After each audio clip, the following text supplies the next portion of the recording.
even though he doesn't have to separate much because he has such a great catch radius and he's competitive at the catch point. He's also been an explosive, dynamic player in this league for a very long time. Tough matchup. He's their number one guy. Friendly target for the young quarterback to throw to. And, Hopkins has made a ton of plays for him. Right? You see the speed down the field. You see the catch radius. I mean, he's having a great year.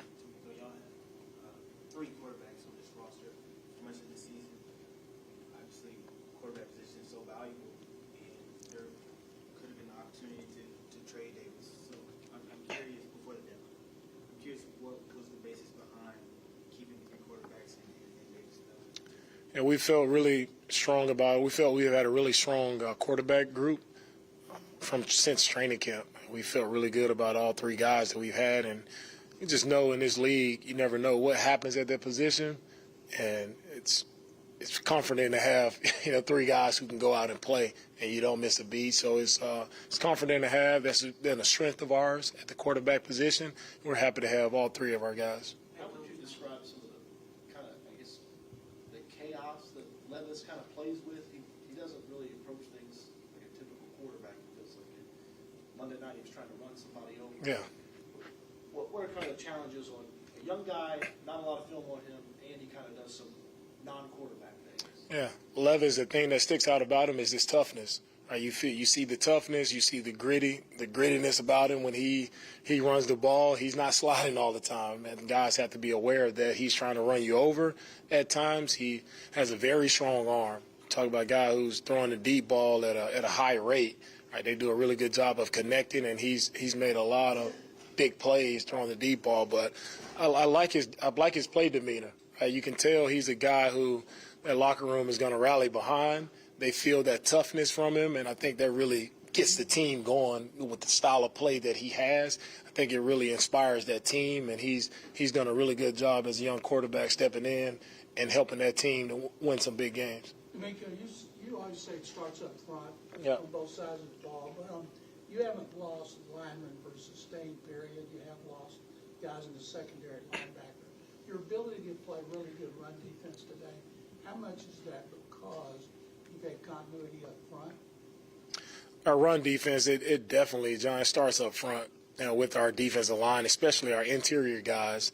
All right, if they do a really good job of resetting the line of scrimmage, and it makes the job a lot easier for the guys on the second level to fill in.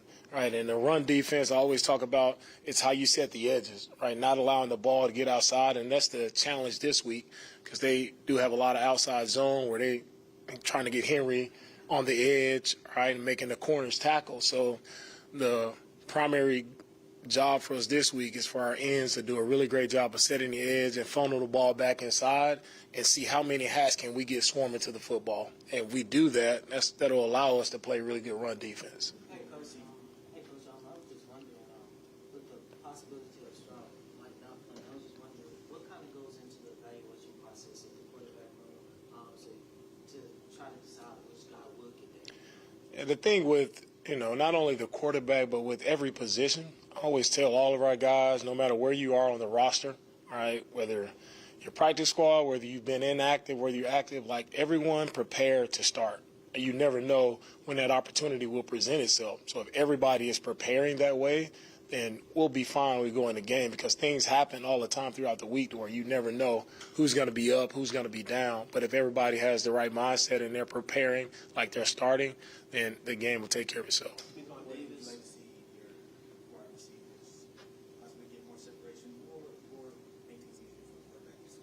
For the receivers, just play like we've been playing. Our receivers have done a great job all year. Just execute the routes, right? Play with great speed, right? Use your feet to get open. Like, just do the techniques that we continue to coach our wide receivers. And those guys play well. They've been playing well all year, and I expect them to have a really good game on Sunday. You haven't used injuries as an excuse, but I know you'll be shocked to know you lead the league with players on injured reserve. How has that affected what you wanted to do? Yeah, for me, with the players that we have injured, it hasn't affected what we do one bit, right? Because it's truly, I never make excuses about it because I truly believe injuries happen to every team, right? Yeah, we've had probably a few more than others, but it doesn't matter. We line up on Sunday with whoever we have, and everybody go out and play your best, and it truly doesn't matter, right? Everybody just go out, do your best, and we play as a team collectively, right?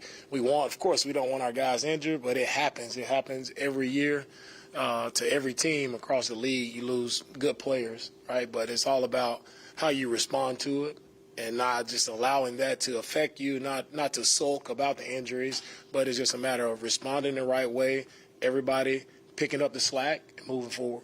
From a passer standpoint and also leadership standpoint, what are some traits that you see in Davis this year? Davis has done a good job with everything that we've asked him to do.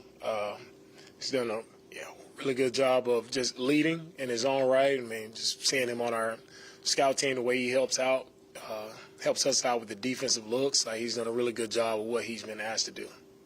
Last one. I know stats aren't everything, and you've won some of these games, but a lot of quarterbacks have had their best or the second best game against the Texans over the course of the season. Is there something that you've seen that maybe a certain type of quarterback or a certain style of guy has a big day against the defense, or what does that say that a couple of guys have had some really good days? Yeah. For the quarterbacks that have had, you call it good days versus us, I would say we've helped those guys tremendously.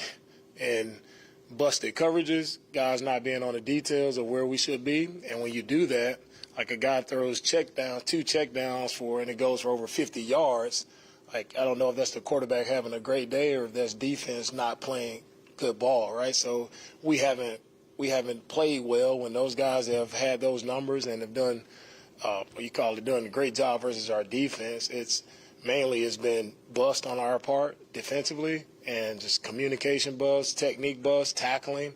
All of those things amount to explosive plays, which allows the quarterback numbers, right, to be inflated.